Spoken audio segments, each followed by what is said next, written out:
casa noturna se mantém à noite em clima de festa. De longe se ouvem vários instrumentos de cordas e metais, boêmios bebendo, cantando e dançando ao som da orquestra. Um som estridente que lhe deu o nome de som de cristal.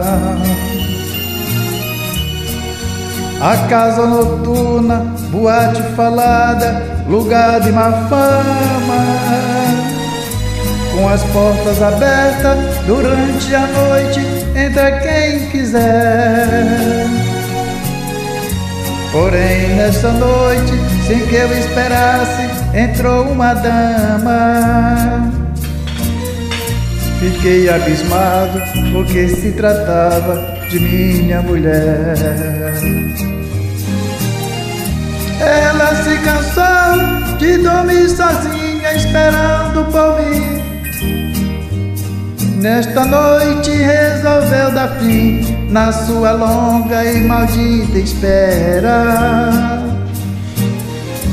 Ela não quis mais levar a vida de mulher honrada, se na verdade não adiantou nada ser a mulher direita conforme ela era.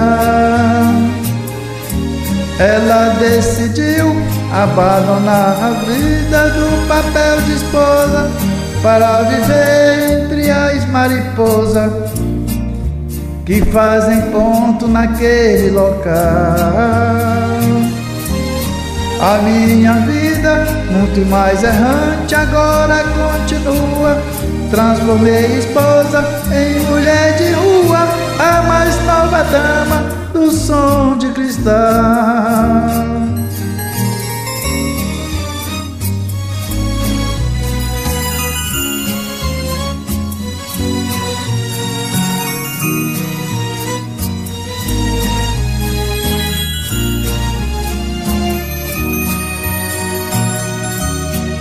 A casa noturna, boate falada, lugar de má fama,